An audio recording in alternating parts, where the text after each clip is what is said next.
pour commencer, il vous faudra 100 g de sucre, 4 cuillères à soupe de lait, 3 œufs, du Nutella bien entendu, de l'arôme vanille et j'ai oublié 80 g de farine.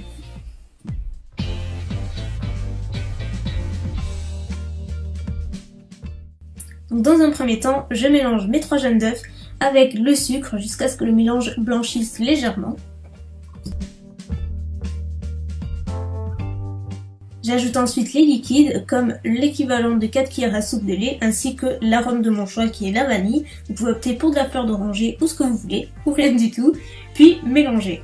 Et enfin, ajouter les 100 g de farine que j'ai oublié de vous montrer au tout début mais qui sont bel et bien là et on en a absolument besoin, puis mélanger jusqu'à avoir une préparation homogène comme d'habitude. Dans un autre saladier, on va monter les blancs en neige fermes et aérés le plus possible.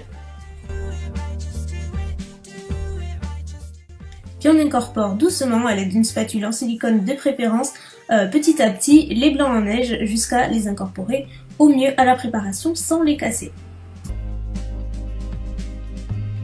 Alors là, écoutez-moi bien, c'est là où tout va se jouer et c'est là où il faut être le plus attentif possible. Si vous voulez réussir votre roulé au Nutella, il vous faut investir dans un tapis à rebord en silicone comme ceci. J'ai acheté le mien chez Jiffy et croyez-moi, si vous utilisez autre chose, vous n'allez pas arriver à rouler votre pâte correctement, ça va se casser et puis ce sera du travail gâché tout simplement.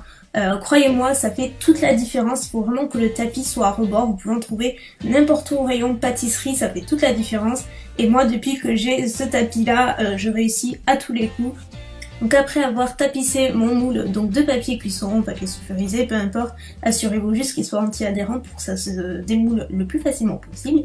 Il ne vous reste plus qu'à étaler toute votre pâte sur le moule et après avec la maryse. Et puis en faisant des mouvements, vous allez voir, ça va se tasser tout seul, ça ne déborde pas. D'où l'intérêt d'avoir un tapis à rebord, vous voyez un petit peu mieux l'idée. Et puis voilà, maintenant il ne vous reste plus qu'à tapisser tout ça. Puis enfourner 15 minutes à 160 degrés. Une fois que c'est cuit, ça ressemble à ça, il suffit juste que la pâte soit relativement souple pour pouvoir appliquer de la pâte à tartiner. Et donc là, je décolle légèrement les bords avec une spatule. Et puis vient le moment marrant où vous appliquez votre Nutella ou votre pâte à tartiner de votre choix. Vous pouvez utiliser celle que vous voulez. Et donc moi j'utilise avec une spatule de pâtisserie parce que je trouve que c'est vachement plus simple et c'est quand même un gain de temps qui est pas négligeable étant donné qu'il y a une certaine surface. Donc là, n'hésitez pas à être généreuse avec la pâte à tartiner parce qu'après une fois que c'est roulé, c'est vrai que ça a tendance à perdre un petit peu de son goût, donc il faut en mettre quand même pas mal. Soyez généreux. Vient la partie la plus délicate de la recette, à savoir rouler votre pâte en fait.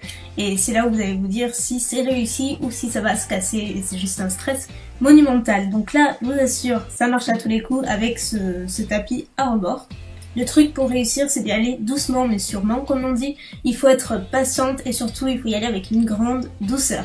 Donc petit à petit déjà, je roule petit à petit et surtout, je décolle le papier sulfurisé délicatement de façon à ne pas le retirer en même temps que la pâte non plus. Et lorsque je roule, je presse au maximum pour que ce soit vraiment bien serré et vous allez voir qu'à la fin, c'est quand même vachement plus sympa.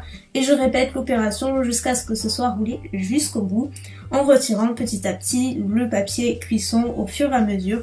Mais vraiment, il faut y aller très doucement.